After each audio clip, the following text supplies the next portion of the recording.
Hello everyone. Welcome back to Higher and Beyond. This is the place for personal development, personal growth, and self improvement. I'm so happy and I'm so excited. As usual, I have my guest speaker here with me. Welcome, Emmeline.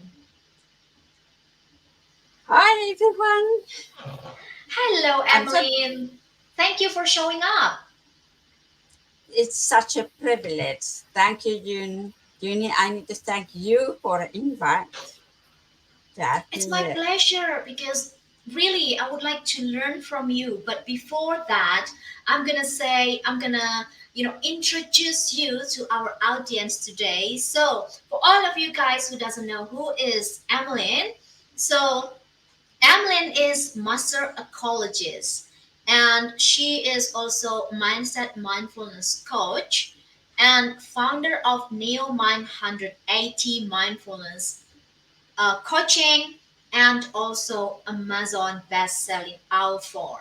So from here, I can tell that Emily, you face a lot of big challenges in life, and I read in your bio website it says that you lost your hearing when you were very young, and then you threw a tough divorce in your first marriage, and then it changed you, to be who you are now as a business owner, a life coach, and you change very, you know, big changes in your life to be who you are now.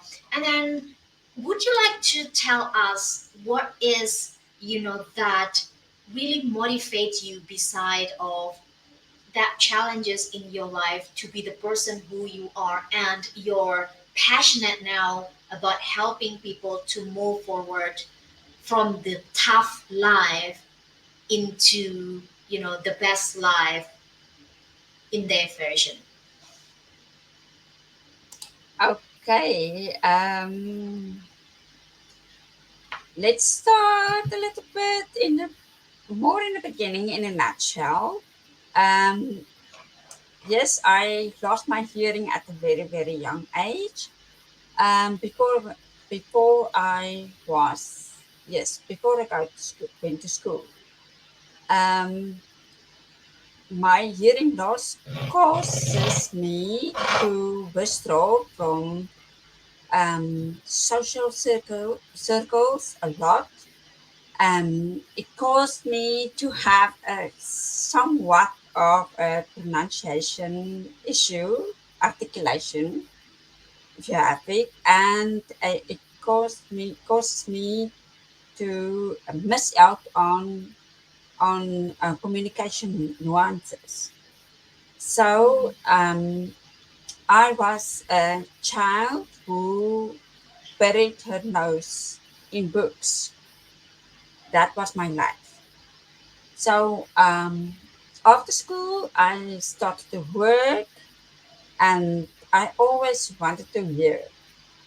So I didn't really perceive myself as that deaf person. So it was a challenge for me to fit into the deaf world because I didn't see myself as one. I wanted to fit in a hearing world. So in 26, I got my first cochlear implant,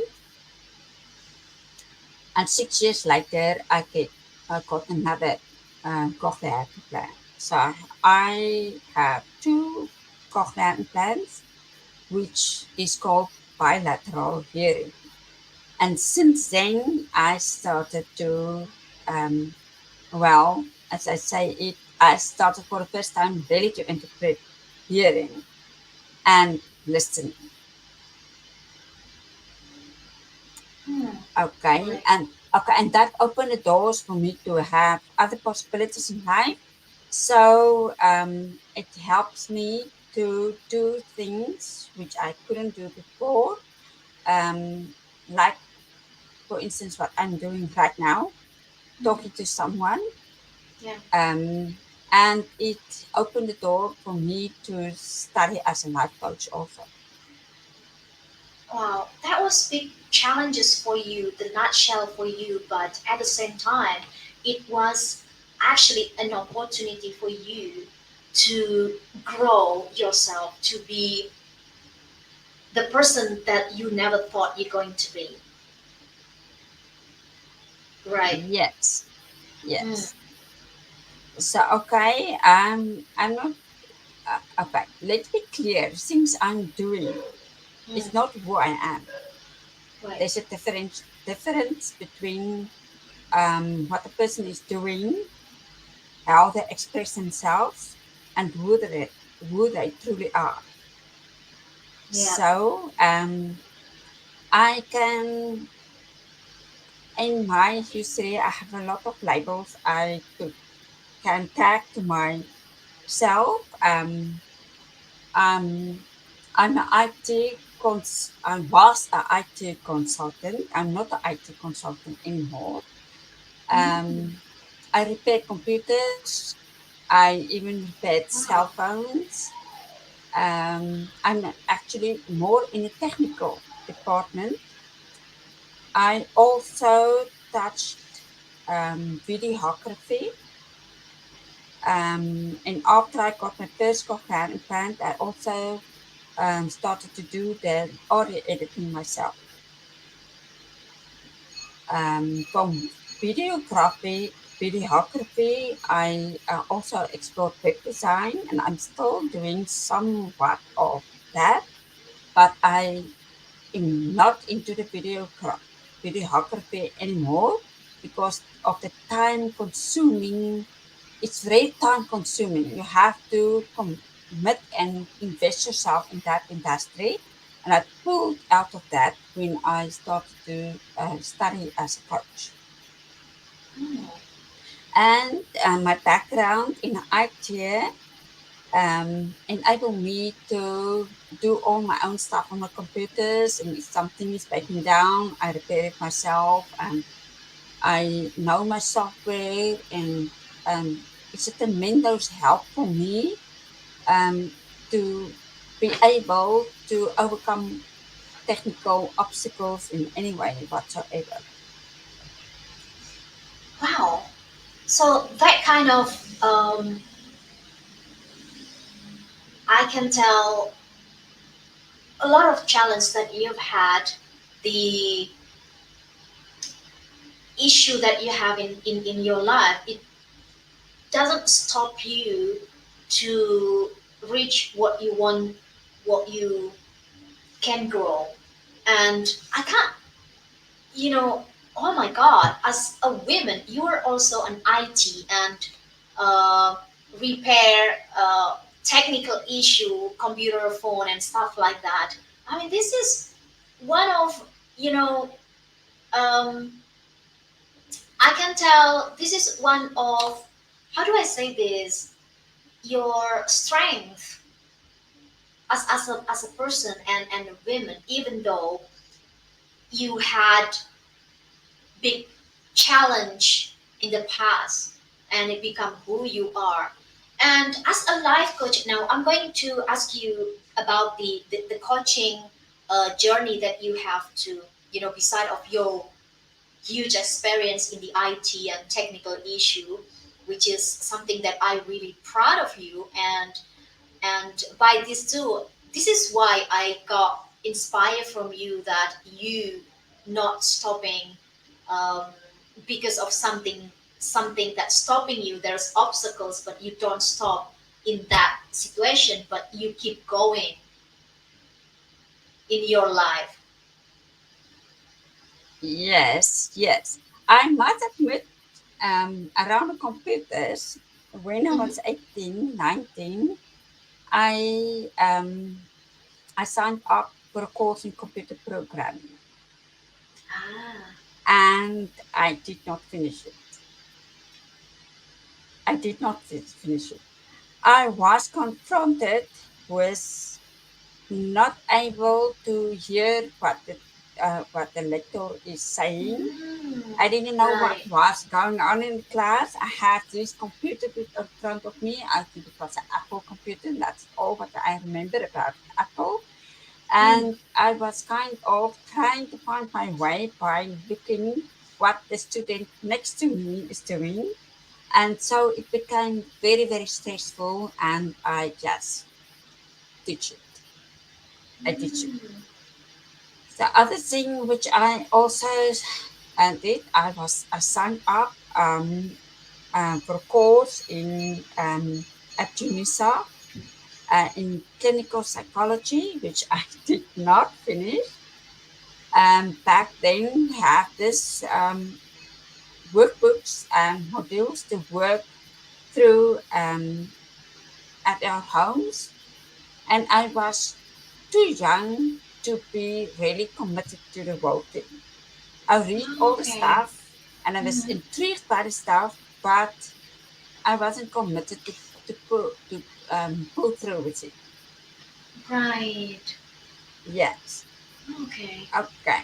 But on the other hand, when I started to work with computers and technical side, I had a privilege of a friend who was in the IT who trained me because I couldn't go to a technical because of the hearing obstacle.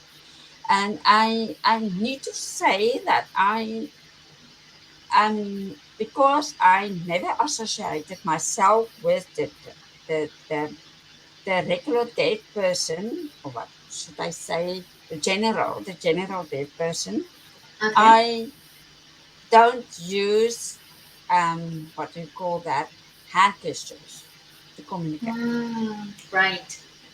Okay, so I could also not make use of someone. I don't know what's the word. I know it in of course, but I don't know it in English. That type of person who are um, stand between one person and another person and then kind of translate what is going on. And Okay. deaf people have someone who use the hand gestures and then talk to the one person, use the hand gestures to the deaf person. So I couldn't use that. So I had this person who trained me in privacy. And then I started my first IT company, which didn't grow big because of my own inferiority complexes, which I had back then. Mm. Okay. Okay, Right. I was really intrigued with computers because if you work and when I worked with the computer, I didn't need hearing, Mm-hmm. so there's no communication problem there, and I could really express a part of me, which I would like to say kind of the intellectual part of myself. Yeah. Um, and so I use that to express myself. Okay. Okay. Wow. With this long journey that you have and a lot of experience, and of course, there's a lot of challenges. What make you? I don't want to say. I don't want to use strong, but here's what I see from you. You move on. You move forward from a lot of challenges in your life, and but it's still here. You are now. What is actually uh, the thing that really motivates you to keep going in your life? Okay, first and foremost, I need to say I have a strong foundation as a Christian. Mm. So I, um, in my relationship with Jesus Christ, Yep. um, He was the one who motivates me for to go through life. Even if I felt I lost everything, or I can't see everything, or I don't know Mm. what open door I will get and how many closed doors I will get. There was just someone in me Mm. who nudged me to go. nudge Wow. me to go and look for something better. I always believe there is something better somewhere. Yeah. In my background, I came out of a background of really struggling with depression, and there was times in my life where which I was it was like blank because I was the whole time in my own mind. So I was just everything was blocked out. Mm. And then I get my breakthrough, and then I was moving on with the next thing. And some people would probably say I was kind of bipolar, but I'm not bipolar. Mm. But looking back, it is somewhat like high and then low and high and low. And in Wow. that high times, I achieved a lot. And in the Gosh. low times, I Mm. was depressed. Right. Mm.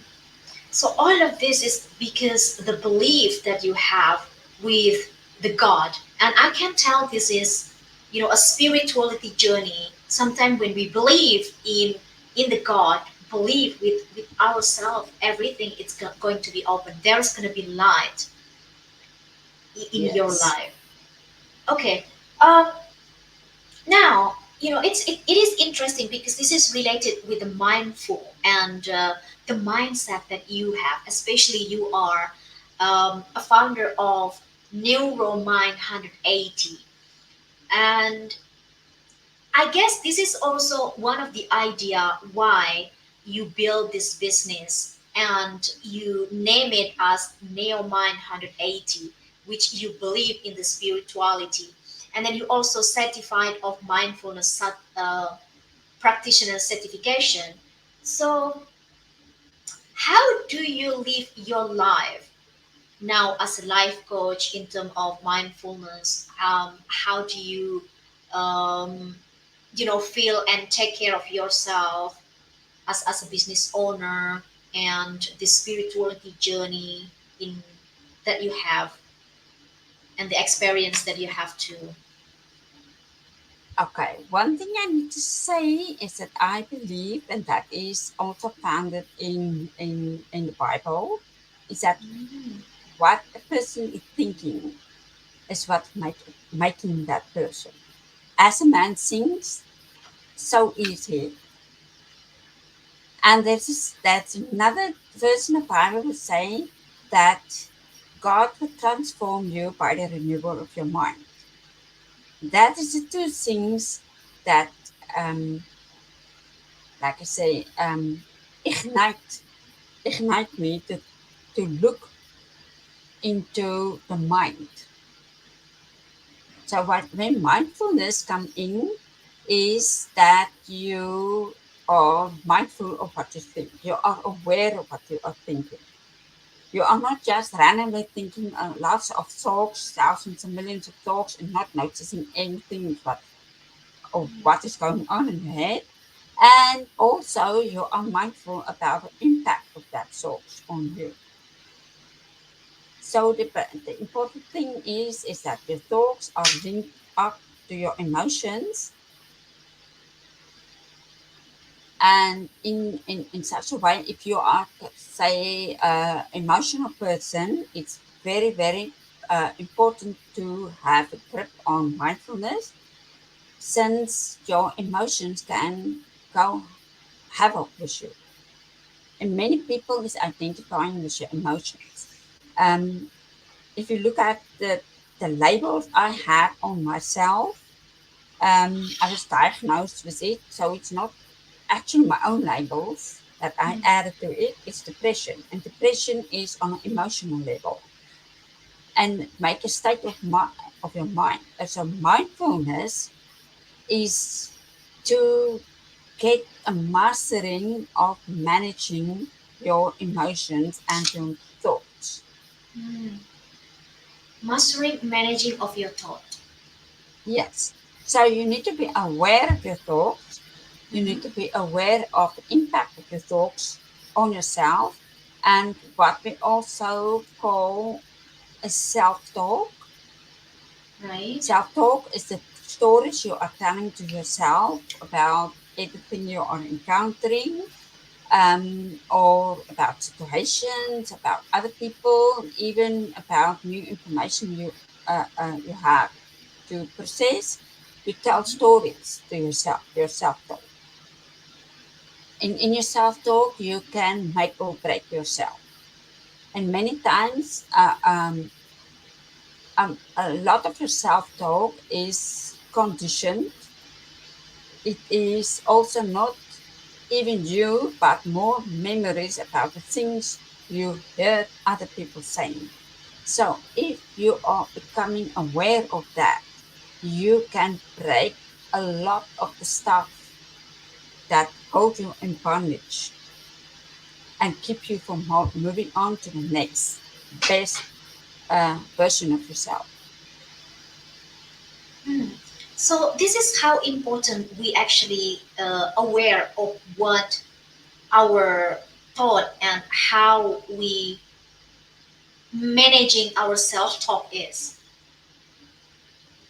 Yes, yes, it's very, very important because your self talk, like I say, your self talk, your thinking, and your emotions is Right. linked up to each other.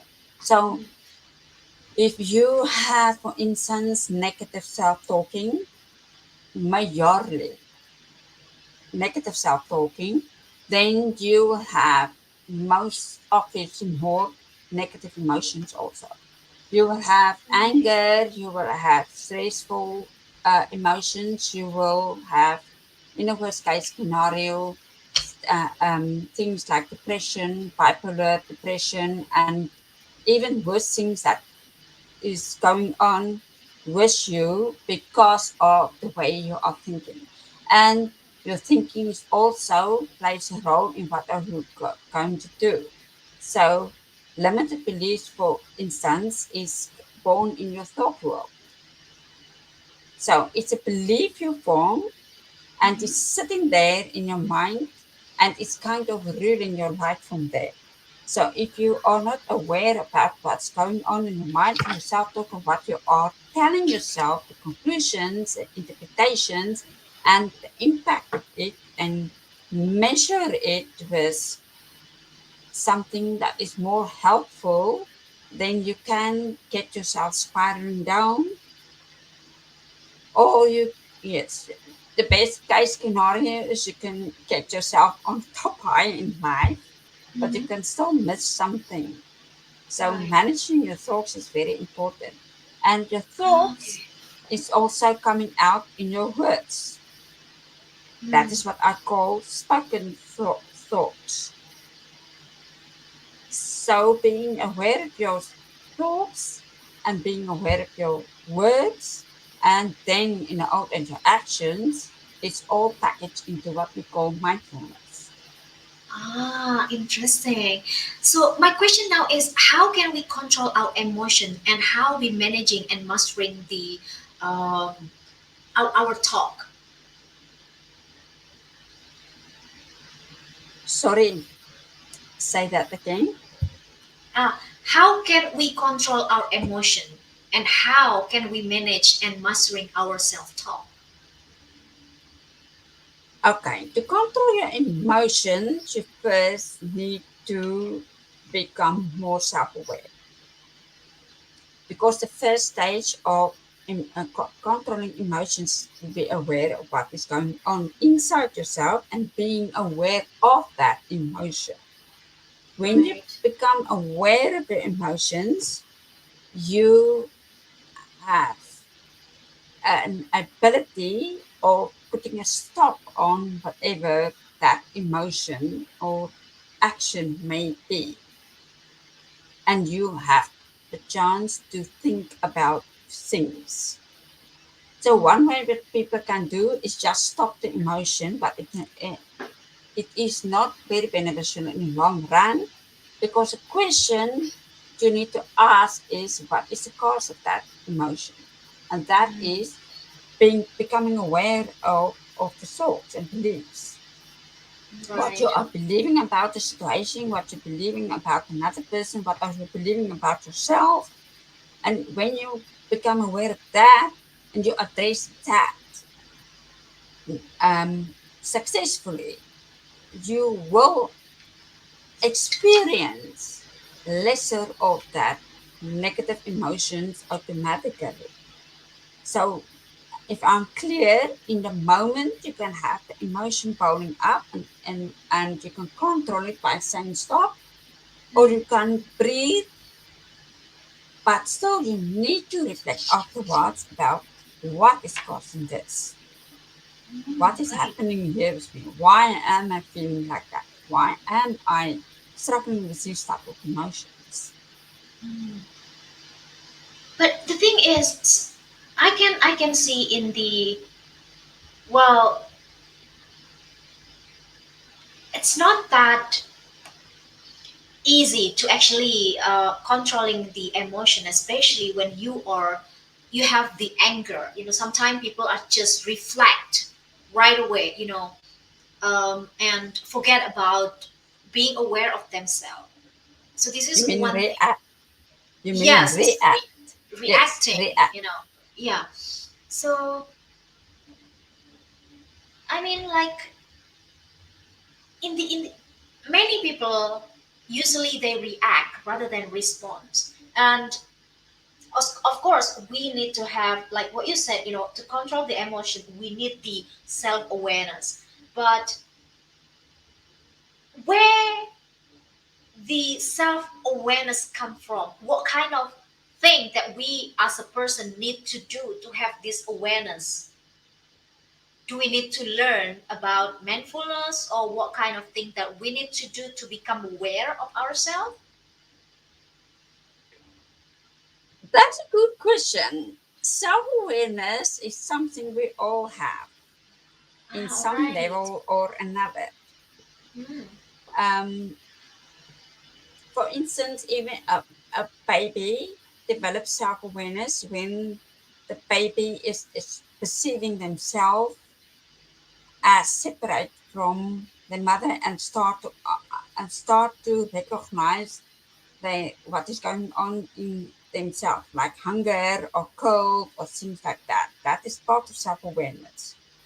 But that is simple levels of self awareness. So the deeper we want to become in self awareness, the deeper we need to be willing to ask questions, intriguing questions to ourselves. And we also need other people who are more advanced in self awareness to help us dig deeper in mm, that self awareness. mm, So you can get self awareness in the sense of, um, you are feeling anxious at that moment. That is a self awareness. The next step of self awareness is to take that step back and ask, what, why am I anxious? mhm, And when you start to explore that and you find out why, honestly, at the root, why yeah. you are anxious, then you have leveled up in your self awareness. So then it becomes a baseline. So in reality, you grow from one level of self awareness to another level of self awareness. And the interesting thing is when you go as deep as understand that you can even observe your own thoughts. That is a very, very deep level of self awareness. You can stand behind your thoughts and observe them, but you need to have the time, create the space for you to do that. So if you are only stopping at the reactive level, you will have challenges to move past that. The reactive, then you just do, you just say, you just feel, and afterwards you may become aware of what you did or did not do. Okay, Mm, so when you train yourself to be aware of what's going on inside yourself when you are with people or doing something, um, it gave you that ability to create space, to pause or stop, of going back. And why would you do that? Because it's just helpful. It's Right. helpful in freeing yourself up. So what I experience myself is, at first, when you start to observe yourself, you would most probably react and then become aware of what's going on. And if you can move past the justifications you put on yourself on why you are behaving like that, feeling like that, and you start to get questions, and next time when you are in the same, like you say, the anchor situation, you would most probably feel it before you are reacting, and that is when you, that moment when you become aware of something. I want to say this, and you hold back that impulse, then you have reached the next level. And then the more adept you are at that, you will get to another level where you are aware of what is coming up in yourself before you need to just rein in. And in the old end, you will most probably experience yourself as in control of yourself and the situation. Yeah. Uh, Sometimes we need people also to make ourselves aware about everything, right? So, and in the mindfulness also, is it also means that practicing mindfulness, like for example, um, maybe meditation or creating space for ourselves, or maybe journaling, is it part of how to make the people become aware of themselves, or do you have any other strategy to make other people aware of themselves? Okay, that's a difficult, bit of a difficult one. I can better explain what mindfulness is about. Hmm. Um, Becoming one of the good questions of good exercises you can put yourself in is stillness. What Getting was that? still, getting Stillness. still, stillness, getting still, Right. getting stop everything that is. So, in order to become still in yourself, you need to be aware that you are thinking. So that is the first Right. first one. Mhm. Shut down, especially when you are alone. You can do that. You can focus on something. I heard Eckhart Tolle. He said watching a flower. Watching a flower and just observe that flower. Do not allow any thoughts to come into your mind. Just watch the flower Yeah. until the point that that flower is like a life entity. Hmm. But in that whole time, you don't allow any thought coming in. So, in the first level, you need to be aware to do that. Otherwise, you won't be able to stop any thoughts.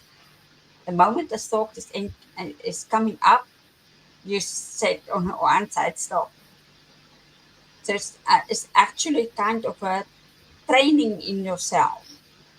So the interesting thing is when you become aware, oh my gosh, I can actually say to a thought, stop. So which part of me Ah, is interesting. actually telling Wow. that Yep. thought to Yep. stop? I remember that book, talking about, for example, watching the flower. And here's what I experienced also, practicing the mindfulness. So I used to walk on the beach, and I sit down, in there, and I just watch the sea. It's just like observing what is that, and then I feel so grateful about what I'm doing, even though I was in the dark situation, and I feel like, the beach is so amazing, so beautiful, without any of you know so another talk beside of that. So this is so powerful. Thank you for the example, Emily. I Yes, experienced this too. Yeah. that is actually practicing mindfulness, and you, Right. the fact that you can describe the experience. Hmm. You said you how you felt, so Hmm. you became aware of what you felt. You was Amazing. aware about the environment. You was aware that you are not the environment. You Hmm. don't, Right. and you see yourself separate from the environment. That is self-awareness. But self-awareness in itself needs to be coming deeper and deeper and deeper and deeper Hmm. in to enable you to manage yourself. Powerful. I got it. Thank you very much. So we have to go deeper again and again and again to make ourselves able to actually, you know, being aware of ourselves. Even though, Ye- yeah. yes. So, and for example, we all Mhm. reflect on things, but Mhm. say something happens between you and person B, and you are reflecting afterwards about what happening. Most people will focus in the thoughts about on person B's actions and what they said and how that made you feel. Okay, self-awareness allow you of and leveling up in self-awareness and becoming more adept in mindfulness is not focusing on what person B did, but on why did I feel like this when person B said that. Mm, yeah. So why is that? And the interesting fact is you will probably start to recognize triggers, words, and things of what another person was saying, or a facial expression, or something like that. And then you ask yourself, but why do I feel like this about that? And how can I change that in myself? Mm, So, how can I change it is to look differently at the situation, and that is where you uh, can use visualization as part of your mindfulness to actually rehearse the same type of incident, but with you having another approach now to the situation. And and what really is interesting about that is that you actually are programming your subconscious mind when you are rehearsing things. So the mhm, next time, say for instance, you got very, very angry in that situation mhm, and you showed it and you were mean, and if you have a conscience afterwards, you feel why you acted so mean and how can I be different next time. So you rehearse what are you doing and what you want to do, and you change that, and you see it over and over and over in your mind like a movie. And then next time you encounter person B, voila, you don't experience the same emotions or you don't experience the same attitude. mm, right. But remember, the self talk needs to be to get yourself from A to B, not to demeaning yourself in your self talk. It's not to making you out as the bad guy in the story. Neither is it to make the other person the bad guy in the story. It is about getting a better, manageable situation. And if you are trained to do that, and you do that a lot, the next step is to also take the other person in account by the way you are expressing yourself. communicating yourself. Right. Yeah. And about subconscious mind,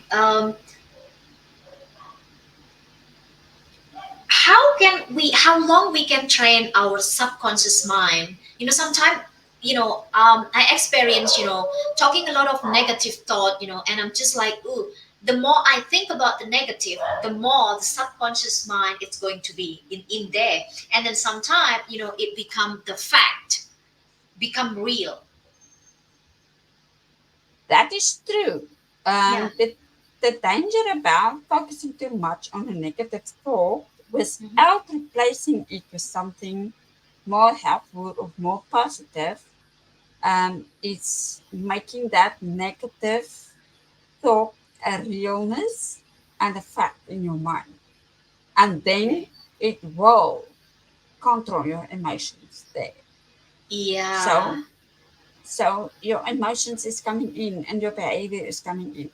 Your emotions and behaviors are always behind the Right. thoughts or the memory of what happened. I remember the memory contains a reflection you had back then, or a conclusion you had back then, or a belief you formed back then. The memory just contains that. So if you address the memory and you change it and form another belief, then the memory is being overwritten, right? Overwritten. So if you understand what's happening in your brain, I believe is what the hardware of your subconscious mind. Your subconscious mind is kind of software in it, and the brain is the hardware. So it is stored there. And what happens there in the brain is the moment you you choose a thought, Hmm. whether it is coming up in your mind as a memory or it's a newborn thought, and the moment you give attention to it, it is starting to form a protein string or something like that in your brain. So it is getting real because your brain is a real substance. Right. Oh. So the thing is, if you want to change things and you want to have a better trajectory in your life, you need to override things in your own brain.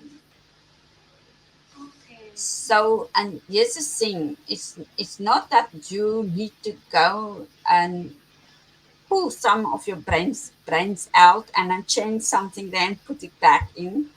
It is Right. is being done in your self talk. Okay. Mm. Okay. Right. Mhm, mhm. So is that mean that is why I believe, in the self talk, the more you talk positive, the more that the outcome going to be. So this is why we have to also need the self awareness to control the emotion, and etc etc. And it's actually a good explanation. And then now, Emmeline, um, what is the challenge that we have as a person usually, especially working on the mindfulness journey, because there's a lot of challenge beside of another negative self talk and stuff like that. Do you find any another challenge? You're talking about a negative self focus.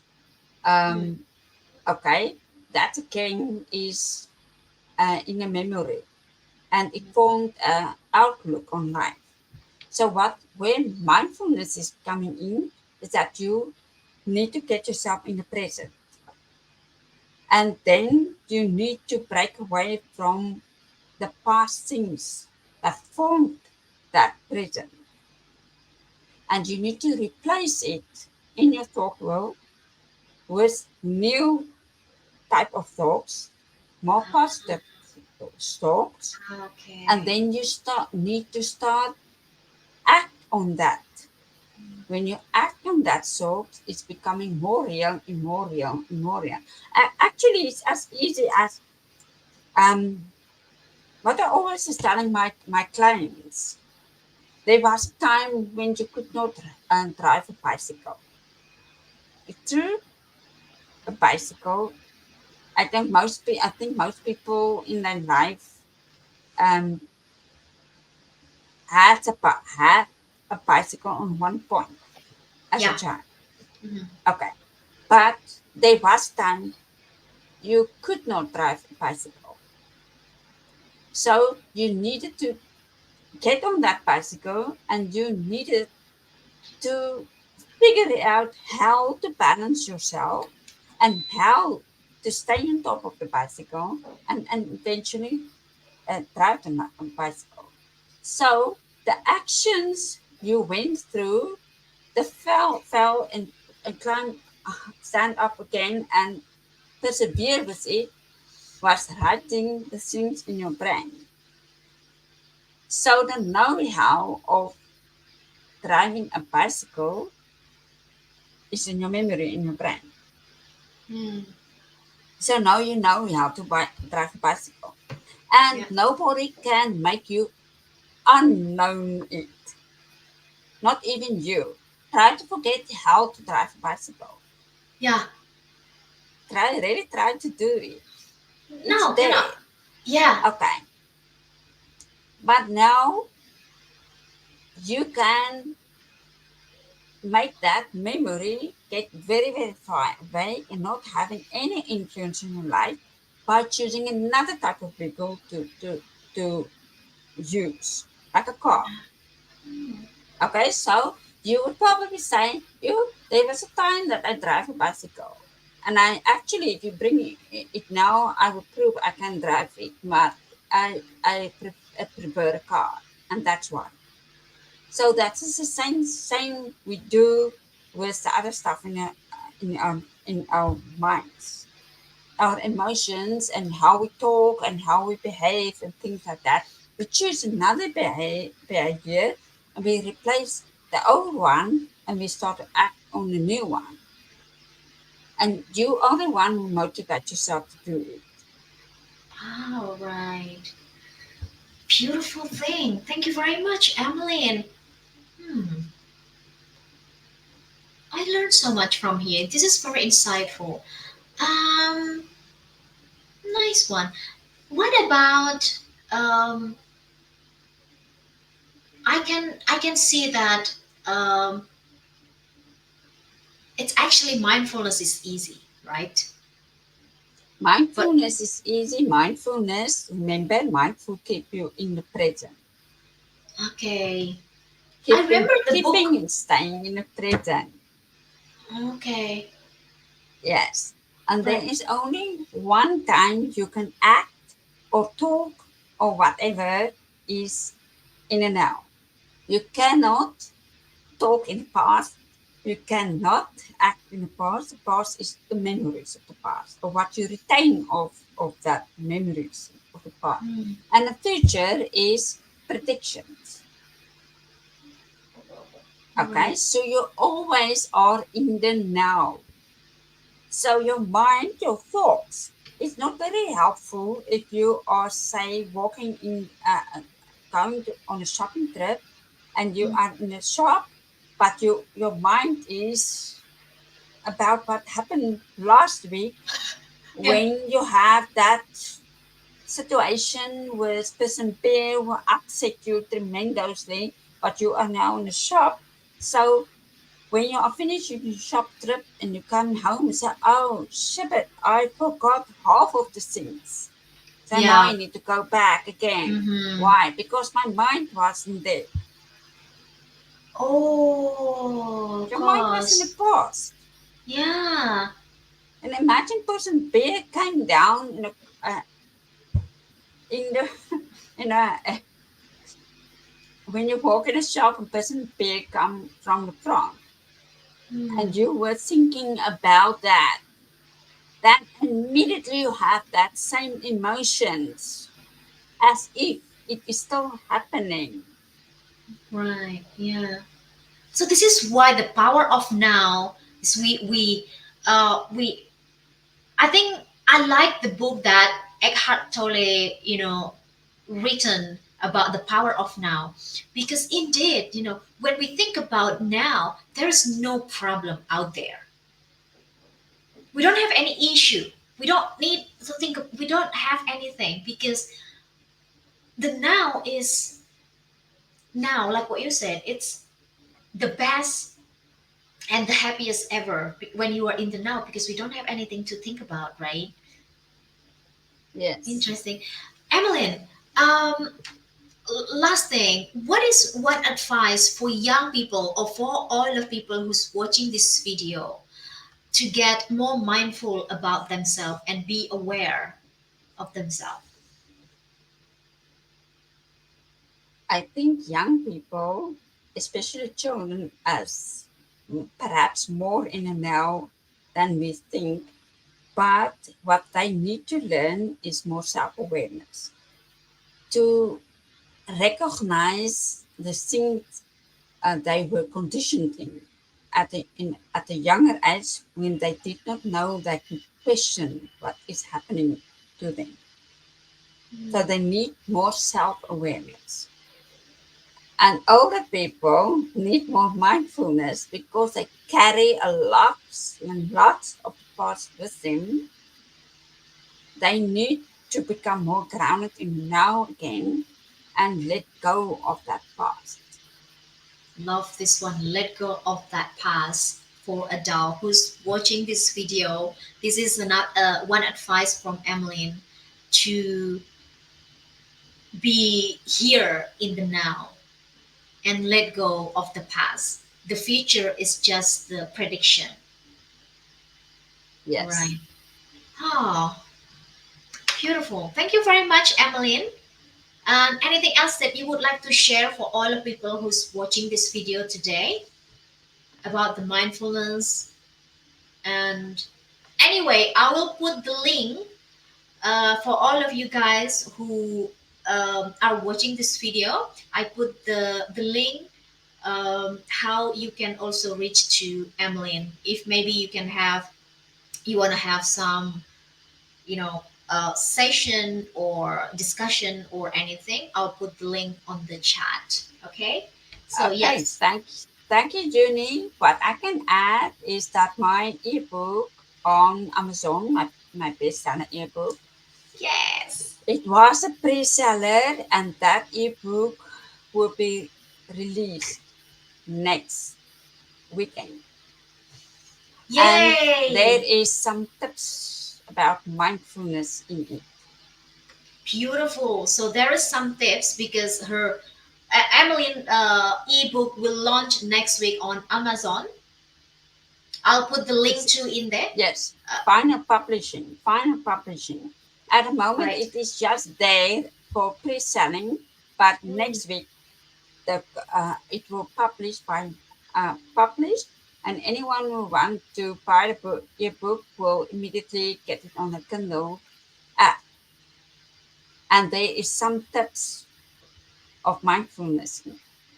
amazing. Thank you very much, Emmeline, for sharing with us about the mindfulness. And it's such a beautiful advice for all of us, because sometimes letting go is hardest part in life, right?